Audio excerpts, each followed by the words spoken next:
দেখো, সিরিয়ার বিরুদ্ধে 90 মিনিটের ম্যাচটা দেখার পর মোটামুটি প্রথম যে ফিলিংটা আমার ম্যাচের ফাইনাল হুইসেল পড়ার পর এবং মোটামুটি সিরিয়ার 3 নম্বর গোলটা হয়ে যাওয়ার পর যে কথাটা মুখ থেকে বেরিয়ে এসেছিল প্রায় আমাদের প্রত্যেকেরই, যে নাথিং হ্যাজ চেঞ্জড, কিচ্ছু বদলায়নি। কারণ ইগার্স টিমাচের সিস্টেমে ঠিক আমরা যেভাবে আমাদের ন্যাশনাল টিমকে খেলতে দেখতাম, যে জিনিসগুলো নিয়ে আমরা বরাবর কথা বলে এসেছি, যে ভুল ভ্রান্তিগুলো বারবার করে উঠে এসেছে বা যে ফল্ট আছে না আমাদের টোটাল ইন্ডিয়ান ফুটবল ইকোসিস্টেমে, সেই জিনিসটা কিন্তু অন্ততপক্ষে আজকের এই 90টা মিনিটের পর বুঝতে পারা গেছে যে হ্যাঁ, একদমই কোথাও কিছু চেঞ্জ হয়নি।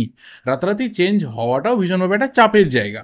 আমি ভিডিও শুরুতে 3টে পয়েন্ট বলতে চাই, যে 3টে জিনিস অন্ততপক্ষে এই 90 মিনিটের শেষে বা ইন্টারকন্টিনেন্টাল কাপের শেষে বা যে কোনো মুহূর্তে আমাদের ন্যাশনাল টিমের এই ধরনের ডিজাস্টার পারফরমেন্স দেখার পর আমাদের থেকে বেরিয়ে আসে। নাম্বার ওয়ান, যে ভীষণভাবে একটা স্কিলের তফাৎ থাকে আমাদের থেকে সুপিরিয়র কান্ট্রি যারা রয়েছে, তারা কেন আমাদের থেকে বেটার, তারা কেন ইমপ্রুভমেন্ট করছে দিনের পর দিন, তারা কেন এগিয়ে যাচ্ছে, তারা বিভিন্নভাবে প্রবলেম্যাটিক দেশ হওয়ার পরেও তার একটাই সবথেকে বড় রিজন, যে তারা যতটা স্কিলকে নিয়ে ইমপ্রুভ করতে পারে, যতটা তাদের স্পিড, অ্যাকুরেসি, বডি টেম্পারমেন্ট এবং অবশ্যই ম্যাচ উইনিং স্ট্র্যাটেজি, প্রত্যেকটা জায়গাতে তারা কতটা ডেভেলপড, সেই কারণে তারা আমাদের থেকে এগিয়ে, সেটা বারবার করে প্রকট হয়।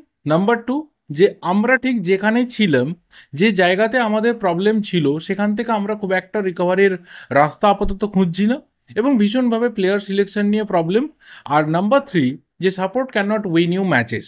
নিশ্চিতভাবে আজকে যেভাবে মাঠে দর্শক ছিল, যেভাবে মানুষ ক্রমাগত 90 মিনিট জুড়ে চিৎকার করে গেছে, টিমের পাশে থেকেছে, এই পাশে থাকা দিয়ে ম্যাচ জেতা যায় না। আলটিমেট প্লেয়ারদের বুঝতে হবে যে কি রিজনে আমরা পারফরমেন্স করছি। এই প্লেয়াররা আজ থেকে 7 দিনের মধ্যে যখন আইএসএল শুরু হয়ে যাবে, তখন আইএসএলে প্রত্যেকটা ক্লাবের হয়ে বা ফ্র্যাঞ্চাইজি টিমের হয়ে তারা কিন্তু দাপিয়ে ফুটবলটা খেলবে এবং তাদের নিয়ে আমরা একদম মাথায় তুলে হৈ হৈ করে নাচানাচি করব। কিন্তু যখনই ন্যাশনাল টিমে যা সেটা এই সমস্ত প্লেয়ারদের গায়ে ওঠে, মানে বেশিরভাগ প্লেয়ারদের গায়ে ওঠে, তাদের দেখা যায় যে কোয়ালিটি এবং তাদের পারফরমেন্সে একটা বিরাট বড় ডাউনফল এসে যাচ্ছে। দেখো, ম্যাচটাকে যদি আমি 3 ভাগে ভাগ করি, তাহলে প্রথম ভাগটা হচ্ছে সিরিয়া। নিশ্চিতভাবে তাদেরকে নিয়ে কথা বলতে হবে। অন্ততপক্ষে আমাদের একদম ছোটবেলা থেকে বা হয়তো তার আগে হতে পারে, কিন্তু আমরা যখন থেকে স্কুল সিস্টেমে ঢুকতে শুরু করেছি, যখন থেকে মোটামুটি একটু বিদেশের খবর টবর জানতে শুরু করেছি, তখন থেকে জানতে পেরেছি যে সিরিয়া একটা যুদ্ধবিধ্বস্ত দেশ। তাদের বিভিন্ন সময় বিভিন্ন ইস্যুস নিয়ে কনফ্লিক্ট থাকে, কখনো গৃহযুদ্ধ, কখনো পড়শি দেশের সাথে যুদ্ধ, বিভিন্ন রকমের সমস্যা লেগে থাকে। এবং বিভিন্ন সময়ে সিরিয়ার যে যুদ্ধ বিধ্বস্তের অবস্থা, যে ছবি, সেই ছবি আমরা ছোট থেকে দেখছি, হয়তো আমাদের আগে থেকেও অনেকে দেখছেন, কারণ এটা বহু দিনের সমস্যা, বহু বছরের সমস্যা। সেই সিরিয়া, তারা যেভাবে ফুটবলটাতে নিজেদেরকে এগিয়ে রেখেছে, যেভাবে সমস্ত সমস্যার পাশাপাশি ফুটবলটা তারা চালিয়ে গেছে এবং প্রত্যেকটা জায়গাতে তারা আমাদের মতো একটা স্টেবল দেশ, যাদের কোথাও কোনো প্রবলেম নেই, ইকোনমিক্যাল কোনো রকম স্টেবিলিটির সমস্যা নেই, কোনো ধরনের যুদ্ধের সমস্যা নেই, সব দিক থেকে একটা অলমোস্ট হ্যাপি হ্যাপি কান্ট্রি, সব দিকে সব ঠিক রয়েছে, খুব অল্প সামান্য জিনিস নিয়েও মাতামাতি রয়েছে, সেই দেশটাকেও কিন্তু দেখিয়ে দিয়ে যাচ্ছে বারবার যে দেখো, আলটিমেট কিন্তু তোমার দেশ আর আমার দেশের মানে বাইরে থেকে কি অবস্থা রয়েছে সেই দিয়ে ফুটবলটা বিচার করা যায় না। তারা নিশ্চিতভাবে সমস্ত সমস্যার পাশাপাশি নিজেদের যে ফুটবল, নিজেদের যে ফুটবলের কোয়ালিটি, যে প্লেয়ারদের স্কিল, তাদের ডেভেলপমেন্ট, তাদের ফিজিক্যাল কোয়ালিটি, কোচেদের স্ট্র্যাটেজি, এই যে এই জিনিসটাকে এগিয়ে নিয়ে যাচ্ছে, এটা কিন্তু ভীষণভাবে একটা বাহবা ওরা অলওয়েজ কুড়িয়ে নিয়ে যায় যে কোনো দেশের কাছ থেকে। এবং অলওয়েজ সিরিয়া আমাদের থেকে একটা বেটার কান্ট্রি রিসেন্ট টাইমে। এবং তারা যেভাবে আজকের ম্যাচটাকে অ্যাপ্রোচ করেছিল, শুরু থেকে কিল দ্য গেম একটা স্ট্র্যাটেজি ছিল, সেই কারণে ফার্স্ট হাফে 1-0 লিড, এবং যে জায়গা থেকে গোলটা হয়েছিল, অবশ্যই ওদের ফরওয়ার্ডদের যতটা ক্রেডিট রয়েছে, আমাদের ডিফেন্ডারদের ততটাই ক্রেডিট রয়েছে ওই গোলটাকে ওরকম একটা সিচুয়েশন ওপেন করে দেওয়ার জন্য।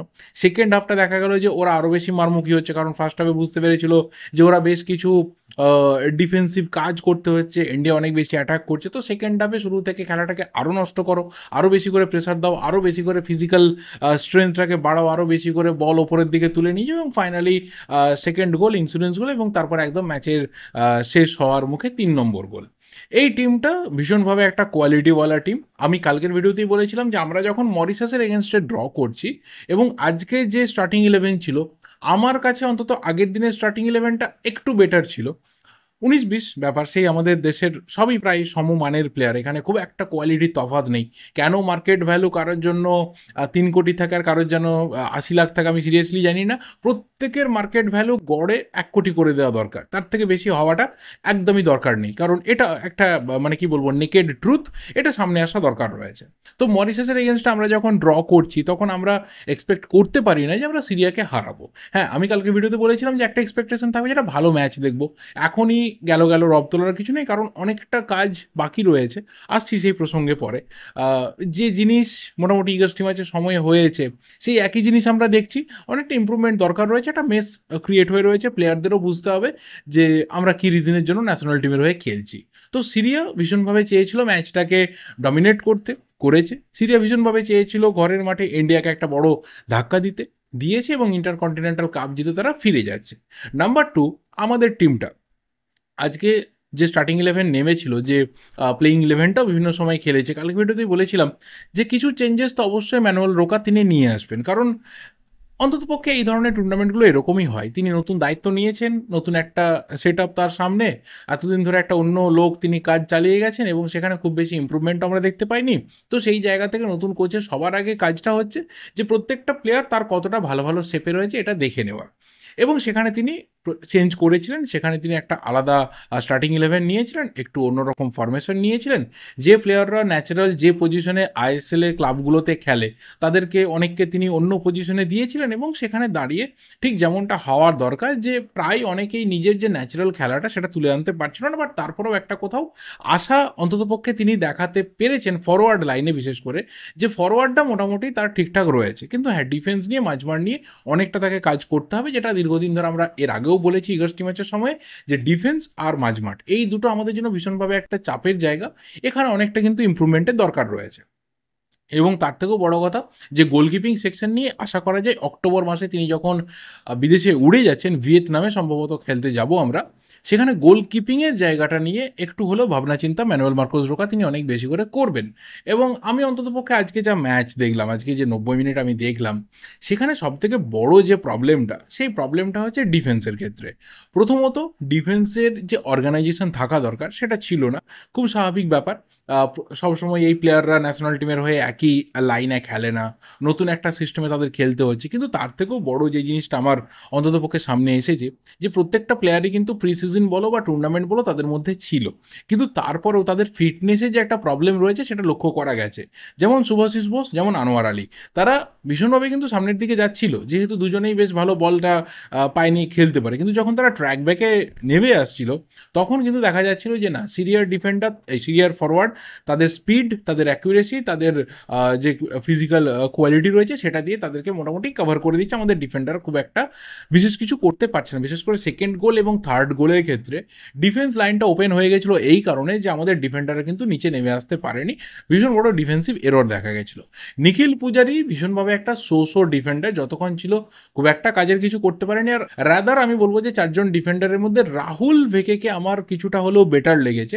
অনেক সময় আমরা রাহুল ভেকেকে নিয়ে বিভিন্ন রকম কথা বলি বা বলেছি এর আগে, যে কতটা মেরিটের ভিত্তিতে চান্স পায় বা কোয়ালিটির ভিত্তিতে চান্স পায়, একটা প্রশ্ন থেকে যায়। বাট রাহুল ভেকেকে আজকের আমার অন্তত পারফরমেন্স ভালো লেগেছে।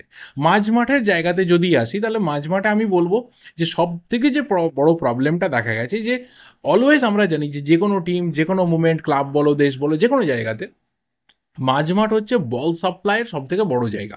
সেই মাঝমাঠ থেকে যদি প্রপার বল ওপরের দিকে সাপ্লাই না হয়, তাহলে তোমার ফরওয়ার্ডরা খুব বেশি বল পাবে না, এবং সেই জায়গাতে মাঝমাঠে বল সাপ্লাইয়ের একটা বড় প্রবলেম ছিল। আর তার থেকেও বড় কথা, যে ডিফেন্ডাররা যখন উঠে যাচ্ছে, তখন ডিফেন্সিভ মিডফিল্ডের কাজ হয়েছে অনেক বেশি করে সেই ডিফেন্ডারকে কভার করবে, অনেক বেশি করে জোনটাকে কিন্তু ব্লক করবে।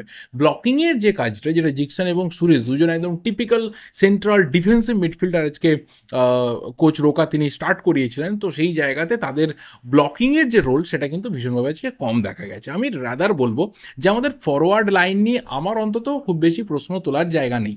একটা বিষয় বলতে চাই, যে নাম্বার 1, নন্দকুমার শেখর খেলে লেফট উইংয়ে, তাকে আজকে ইউজ করা হলো রাইট উইংয়ে। লালিয়ানজোলা ছাংতে খেলে রাইট উইংয়ে, তাকে ইউজ করা হলো লেফট উইংয়ে। এটা অনেক সময় কোচরা করে থাকেন, যে দুটো উইং সুইচ করে কতটা আমার প্লেয়াররা ফ্লেক্সিবল হতে পারছে সেটা দেখার জন্য। কিন্তু তাদেরকে ন্যাচারাল পজিশনে দিলে এটা আমার উপলব্ধি কোথাও, যে তারা হয়তো বেটার পারফরমেন্স করতে পারতো। কিন্তু তার থেকেও বড় কথা, মনভীর সিং কেরিয়ার শুরু করেছিল দেখো সেন্টার ফরওয়ার্ড হিসেবে, কিন্তু আমাদের দেশে এমনই একটা অবস্থা যে আমাদের ইন্ডিয়ান সুপার লিগে আমাদের সমস্ত ক্লাবগুলো শুধুমাত্র কিছুটা বড় সময় ধরে বেঙ্গালুরু এফসিতে সুনীল ছেত্রী ছাড়া সেইভাবে ইন্ডিয়ান ফরওয়ার্ডরা খুব বড় কিন্তু স্পেস পায়নি, কারণ সেখানে একটা বড় ইনভেস্টমেন্ট তারা করে থাকে বিদেশি সেন্টার ফরওয়ার্ডের পেছনে। সেই কারণে যে মনভীর সিং এফসি গোয়াতে বা তারও আগে মোহামেডান স্পোর্টিং বা এরকম সময়গুলোতে একদম টিপিক্যাল নাম্বার 9 বা সেন্টার ফরওয়ার্ড হিসেবে উঠেছিল, সেই প্লেয়ারটাকে কিন্তু নিজের সাস্টেনেবিলিটির জন্য, যেটা আমাদের ইন্ডিয়ান ফুটবলের বড় সমস্যা, কোনো ক্লাব বা পার্টিকুলার কোনো ফ্র্যাঞ্চাইজির সমস্যা নয়, এটা আমাদের ওভারঅল ইন্ডিয়ান ফুটবলের সমস্যা, সেই মনভীরকে কিন্তু সুইচ করে যেতে হয়েছে রাইট উইংয়ে, কখনো রাইট মিডফিল্ডে এবং পরিস্থিতির খাতিরে কখনো রাইট উইং ব্যাকে। তো সেই প্লেয়ারটাকে তুমি যখন সেন্টার ফরওয়ার্ডে ইউজ করছো, সে তো সেন্টার ফরওয়ার্ডে অ্যাকচুয়ালি যে খেলাটা, সেই খেলাটাকেই তো অলমোস্ট নিজের জায়গা থেকে সরিয়ে ফেলেছে। তো সেখানে দাঁড়িয়ে তার থেকে খুব প্রচারের যে রোলটা, সেটা আমরা এক্সপেক্ট করতে পারি না, কিন্তু তাকে কোচ অন্ততপক্ষে সেই রোলে দেখছেন বা দেখার চেষ্টা করেছেন, এটা আমার ভালো লেগেছে। তো সেই কারণেই বললাম যে ফরওয়ার্ডরা কিন্তু নিজেদের পজিশনে কেউ ছিল না। রোকা তিনি ভীষণভাবে চেষ্টা করেছেন এই প্লেয়ারদেরকে তাদেরকে নতুন পজিশন বা একটু সাফেল্ড পজিশন দিয়ে তৈরি করে নিতে, যদি পরবর্তীতে কাজে দিতে পারে তারা। এবং সেখানে আমার মনে হয় যে ফরওয়ার্ড লাইনের মধ্যে যে ব্যাপারটা ছিল, যে তাগিদটা ছিল, সেটা যদি ডিফেন্স এবং মাঝমাঠের মধ্যে থাকতো, তাহলে কিন্তু টিমটা ভীষণভাবে আরও বেটার খেলতে পারতো। ফরওয়ার্ড লাইন অনেক চেষ্টা করেছে, বাট কিছু কিছু ক্ষেত্রে আনলাকি ফ্যাক্টর, কিছু কিছু ক্ষেত্রে আমাদের স্কিলের সমস্যা, যেটা মেনে নিতে হবে আমাদের, এটা নিয়ে কোথাও আলাদা করে কিছু বলার নেই, সেই জায়গাটা কিন্তু গোল থেকে আমাদের আটকে দিয়েছে। আর শেষের দিকে লিস্টন কোলাসোর একটা অসাধারণ শট ছিল, সেই শটটা আমার যতদূর মনে হয়েছে, কারণ রিপ্লেটা জাস্ট একবারই দেখিয়েছে, আমার যতদূর মনে হয়েছে যে বলটা হয়তো ভেতরে বাউন্স করেই বাইরে এসেছিল। তো হয়তো গোল লাইন টেকনোলজি থাকলে আমরা আরও বেটার বুঝতে পারতাম যে গোলটা কতটা, বলটা কতটা ঢুকেছিল, কতটা ঢোকেনি, গোলটা ছিল কি ছিল না। এবং আমি ঢুকবো থার্ড থিং, সেটা হচ্ছে টিম সিলেকশন।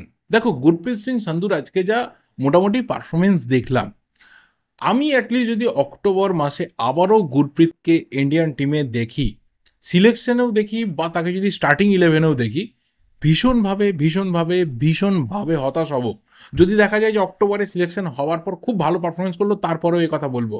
কারণ আজকে যে পারফরমেন্স দেখালো, যেভাবে গোল, সিলি গোল খেয়েছে, শুধু গোল খাওয়া না, আমি বলবো সিলি গোল খেয়েছে। ক্যাপ্টেন আর্মব্যান্ড তো মানায় না, প্রথম কথা। দ্বিতীয় কথা হচ্ছে গোলকিপিং পজিশনে একদম চলে না। ওই জায়গাতে ডেফিনেটলি আমরা বিশাল কায়েতকে এখানে দেখতে চাই। দরকার হলে অমরিন্দর সিং থাকুক, দরকার হলে প্রভসুগন সিং গিল থাকুক, যেই থাকুক, আলটিমেট গুরপ্রীত সিং সান্ধু এবার অন্ততপক্ষে ইন্ডিয়ান ন্যাশনাল টিমের বাইরে যাওয়ার সময় হয়েছে। আমি কখনো খুব একটা আমাদের ন্যাশনাল টিমের প্লেয়ারদেরকে নিয়ে এতটা হাই লেভেলে ক্রিটিসাইজ করি না, বাট আমার টিম, আমার দেশ যদি এইভাবে সিলি গোল খায়, এটাও মাথায় রাখছি যে হ্যাঁ, গুরপ্রীত আমাদের বহু ম্যাচ গিফট করেছে, প্রচুর ম্যাচ আমাদেরকে কিন্তু ভালো ভালো ফুটবল দিয়েছে, প্রচুর ম্যাচ আমাদের হারা ম্যাচ ড্র করেছে বা জিতিয়ে দিয়েছে। কিন্তু এটাও মাথায় রাখতে হবে যে তার মানে এই নয় যে আজকের খারাপ পারফরমেন্সের পরেও তাকে আমি কোথাও ব্যাক করতে পারবো। তো সেই জায়গাতে আমার মনে হয় যে টিম সিলেকশন যখন হবে, তখন কিন্তু প্রপার সিলেকশন দরকার। রাইট ব্যাকে নিখিল পূজারি ড্রপ হওয়া দরকার, আমাদের অনেক বেশি করে ডিফেন্সিভ রাইট ব্যাক কিন্তু দরকার। এবং তার সাথে আমি বলবো যে প্লেয়ারদের ফিটনেস, এই জায়গাটাও কিন্তু ভীষণভাবে ইম্প্রুভমেন্টের দরকার। এটা ক্লাবগুলোর হাতে থাকে।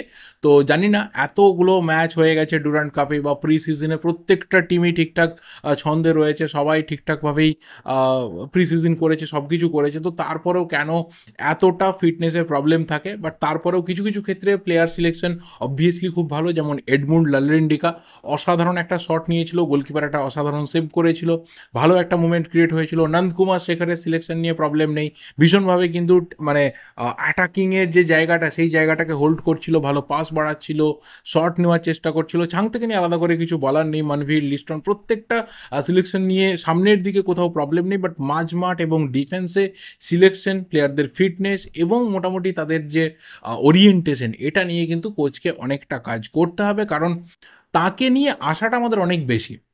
প্রথমত তিনি নতুন দায়িত্ব নিয়েছেন, আর তার থেকেও বড় কথা, তিনি ইন্ডিয়ান ফুটবলের লাস্ট 4 বছরে থেকে কোথাও ফ্যানাদেরকে এই জায়গাটা কনভিন্স করতে পেরেছেন যে he can do well. He easily can do well, এবং আমরা যেখানে রয়েছি তার থেকে আমরা বেটার জায়গাতে তার হাত ধরে যেতে পারি, এই আশার আলোটা তিনি অন্তত দেখিয়েছেন। এবং সেটা প্লেয়ারদেরকে বুঝতে হবে যে তাদেরকেও কিন্তু 100%-এর ওপরে কিছু দিতে হবে এবং তারপরে আমার টিম ভালো খেলবে। ব্যাস, এর বেশি আর কিছু না।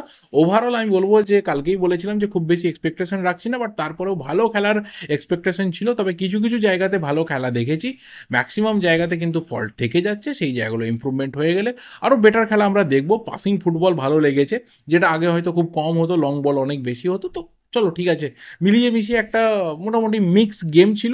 তবে হ্যাঁ, খুব বেশি আশা আপাতত করছি না, কারণ অনেক অনেক অনেক অনেক অনেক কাজ বাকি রয়েছে। এর বেশি আর কিছু না। ব্যাস, এই ভিডিওটা এই অবধি।